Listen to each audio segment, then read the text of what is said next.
Sir, स्वागत आहे आपलं श्री साम्राज्यामध्ये. फेस टू फेस या मुलाखतीमध्ये आपण तुम्हाला एक काही प्रश्न विचारणार आहोत, त्याचे तुम्ही उत्तरं द्या. पहिला प्रश्न माझा असा आहे की राजकीय आणि सामाजिक क्षेत्रात एक युवा नेतृत्व म्हणून तुमची भूमिका काय आहे?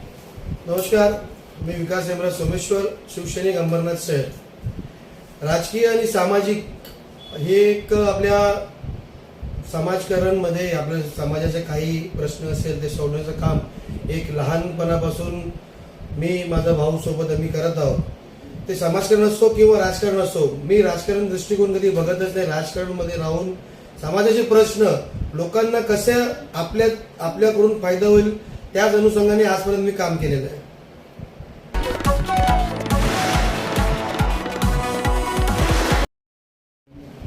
सध्याच्या राजकारणाकडे बघण्याचा तुमचा दृष्टिकोन कसा आहे?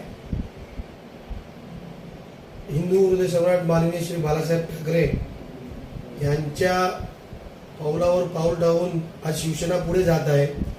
तर आपल्याकडे येणारा सामान्य नागरिक हा हिंदू असो, मुस्लिम असो, ख्रिश्चन असो, बौद्धिस्ट असो, कोणी असो, सर्व धर्म सद्भावना या दृष्टिकोनातून येणाऱ्या सगळ्यांचा प्रॉब्लेम कसा काय सॉल्व्ह करता येईल या अनुषंगाने आज आम्ही राजकारणामध्ये किंवा समाजकारणामध्ये आहोत.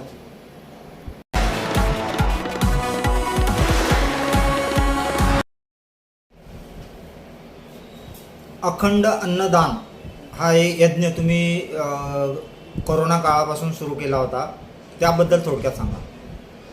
भारतात जेव्हा लॉकडाऊन घोषित झाला 2020 मध्ये, त्यावेळेस लोकांना, गोरगरीब लोकांना जेवणाची एक धावपळ निर्माण झालेली. त्यांना जेवण पुरवण्यासाठी आम्ही इथं माझ्या ऑफिसच्या बाहेर आमच्या परिवारातर्फे रघुवंशी राम रोटी या नावाने आम्ही इथं अन्नदान सुरुवात केलेली. हळूहळू वेळ निघत गेला, पण आजही माझ्या ऑफिसला जे खरोखर आता गोरगरीब गरजू लोक आहेत त्यांना जेवण आजही आम्ही देतो आणि यापुढेही देत राहणार.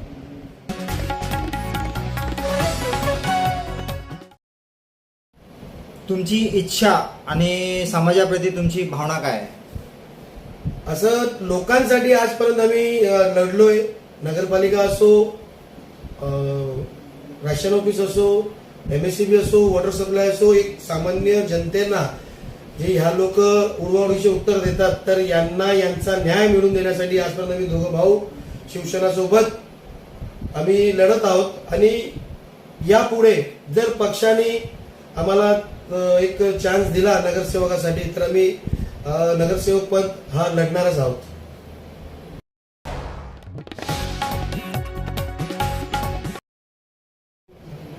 जनसामान्य माणसांचे, जनतेचे प्रश्न कसे सोडवता तुम्ही? आपल्या ऑफिस मध्ये येणाऱ्या जनसामान्य, असामान्य माणूस, जे लोकांपर्यंत ज्यांची आवाज हे नगरपालिकेपर्यंत पोहोचत नाही किंवा MSCB अधिकारी ऐकत नाही किंवा वॉटर सप्लाय ऐकत नाही, तर या सगळ्यांना प्रेमाची ही भाषा आपल्याकडे आहे. आणि प्रेमाची भाषा समजत नसेल तर अग्रेसिव्ह पण होऊन त्यांची मी हे जे प्रॉब्लेम असतात ते आम्ही सोडून देतो. माननीय श्री बाळासाहेब ठाकरे यांचं एक म्हणणं होतं, माझा आवाज हा कानावरही पडतो आणि कानाखालीही पडतो.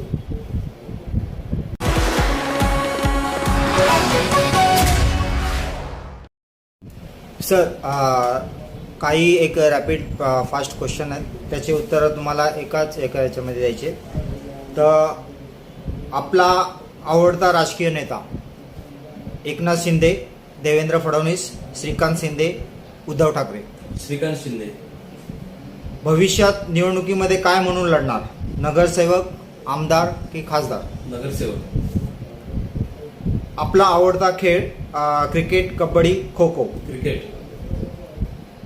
आवडता मुख्यमंत्री? देवेंद्र फडणवीस, एकनाथ शिंदे, उद्धव ठाकरे? एकनाथजी शिंदे. आवडता पंतप्रधान? नरेंद्र मोदी, अटल बिहारी वाजपेयी, इंदिरा गांधी, राजीव गांधी? माननीय नरेंद्र मोदीजी. ओके, धन्यवाद सर. आपण दिलेल्या मुलाखतीबद्दल आपले खूप खूप स्वागत. जय महाराज.